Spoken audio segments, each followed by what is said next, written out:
this is Clarice de Guzman, the voice behind the official soundtrack of The Alibi.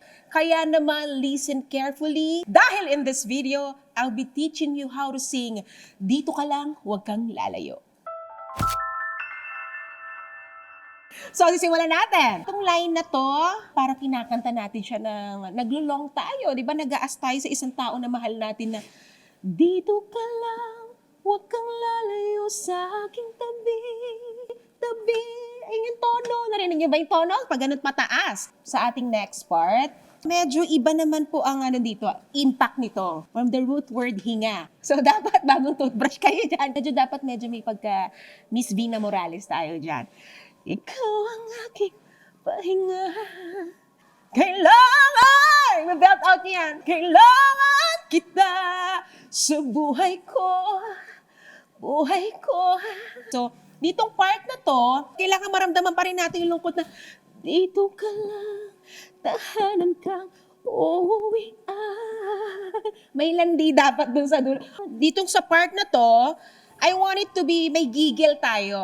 Ikaw lang aking sandalan, may hagdan. Ikaw lang aking sandalan, ang halip mo. Ganun, mga ganun tunugan.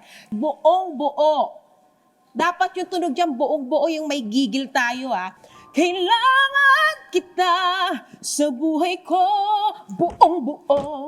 May cramping tayo dyan Kailangan kita sa buhay ko, buong buo. Ako'y sa'yo. Thank you.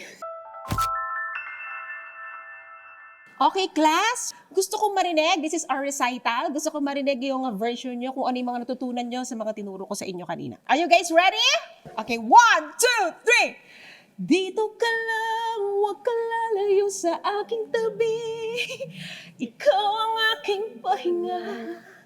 Kailangan kita sa buhay ko. One more time, everybody! Dito ka lang.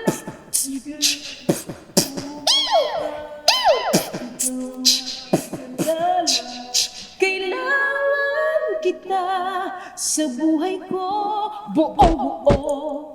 Ako'y sa'yo, baby! Uy, ano yun? Bitin! Mali, bitin yun Pero kung gusto niyo pong makipag-sing along sa akin, huwag niyo na pong palampasin ang The Alibi, streaming only on Prime Video.